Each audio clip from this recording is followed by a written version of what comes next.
ഇടയ്ക്ക് ദീപക് ആത്മഹത്യ ചെയ്ത സമയത്ത് ഫേസ്ബുക്കിലും അതായത് പുള്ളിക്കെതിരെ പുള്ളി ചെയ്ത തെറ്റാണെന്ന് പറഞ്ഞ് ഫേസ്ബുക്കിൽ കുറെ പുരോഗമന തെറ്റാണെന്നാണ് ഞാനും പറഞ്ഞത്. കാരണം അയാൾ ആത്മഹത്യയല്ല ചെയ്യണ്ട, പോടി പുല്ലേ എന്ന് പറയണ്ടേ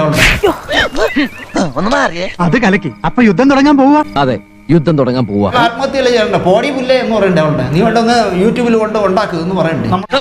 അതെ, തന്റെ ഇടപാടെല്ലാം തീർന്നല്ലോ, മുതലും പലിശ എല്ലാം കിട്ടിയല്ലോ. ടൗണിനകത്തുള്ള ഒരു പെൺകുട്ടി വീഡിയോ ചെയ്തിട്ടുണ്ട്. ആളെ പേര് ഞാൻ പറയുന്നില്ല, ഒരു അറക്കല. അതെ, വയറ്റിപ്പഴപ്പല്ലേ.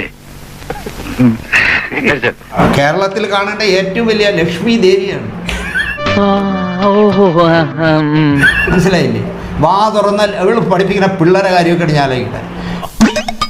എവളാണ് ഈ അക്ഷരപറ്റി ജീവിക്കുന്ന സ്ത്രീയുടെ കൂടെ പോയി ഒരുത്തന്നെ കരിയോലൊഴിച്ച്.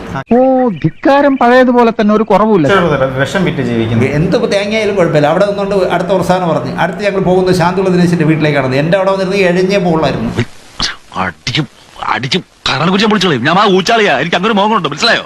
എനിക്ക് പാറു എന്ന് പറഞ്ഞൊരു നായുണ്ട്. ഞാനും അവളും മാത്രം മതി, വേറെ ആരും എനിക്ക് വേണ്ട. അവളെ എന്തോ ചെയ്യും, വിഴുങ്ങോ? രണ്ടിന്റെ കാലിന് ഞാൻ തല്ലി പിടിക്കില്ലേ, എഴഞ്ഞു പോയനെ. ഇതിൽ മേലെ തെങ്ങുമേറി കൈവിട്ട് പനാമറടിച്ച് തീവണ്ടിക്ക് തലവെക്കണോ? ചേട്ടാ സൂക്ഷിച്ചു, ചേട്ടാ മുഖത്ത് മഷി ഒഴുകി. മഷിയല്ല, തേങ്ങ ഒഴിക്കും. അവളെ അച്ഛൻ ഒരു ജന്മം ജനിക്കണം. മുൻകോപവും എടുത്തുചാട്ടവും നന്നല്ല. മറ്റുള്ളവരോട് സൗമ്യമായി പെരുമാറാൻ പഠിക്കൂ. ഈ പറഞ്ഞവളെയൊക്കെ തന്തമാര് ഒരു ജന്മം കൂടെ ജനിക്കണം. അല്ല, സഭ്യമായ ഭാഷയിലൊക്കെ സംസാരിച്ചൂടെ നിനക്ക്? എന്റെ ദേഹത്ത് മഷി ഒഴിക്കും. തന്തേക്കാൾ മോശം അതെനിക്കറിയണ്ട.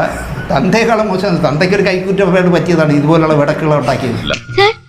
ഇതൊരു പബ്ലിക് പ്ലേസാ, കുറച്ചുകൂടി മാന്യമായിട്ട് സംസാരിക്കണം. പക്ഷെ ഇവിടെ ഫെമിനിസ്റ്റുകൾ എന്ന് പറയുന്നത് നാടിനും നാട്ടുകാർക്കും വീടിനും വീട്ടുകാർക്കും വേണ്ടാത്ത കൂതറകളാണ് അതിന്റെ നേതാവായിട്ടൊക്കെ നടക്കുന്നത്. എല്ലാം നമ്മുടെ വിധിയാണെന്ന് വിചാരിച്ചാൽ മതി മോളെ. ഫെമിനിസം പറഞ്ഞു നടക്കുന്നത് എന്ത് അലവിലാത്തവനും കാണിക്കാനുള്ള സർട്ടിഫിക്കറ്റ് അല്ല ഫെമിനിസം. മനസ്സിലായില്ലേ? ഇത്രയും വലിയൊരു അഹങ്കാരം ഞാൻ കണ്ടിട്ടില്ല. സത്യം സത്യമായി പറയുന്നവനായി രാജാക്കന്ന്. അഹങ്കാരം ഞങ്ങൾ സഹിക്കില്ല.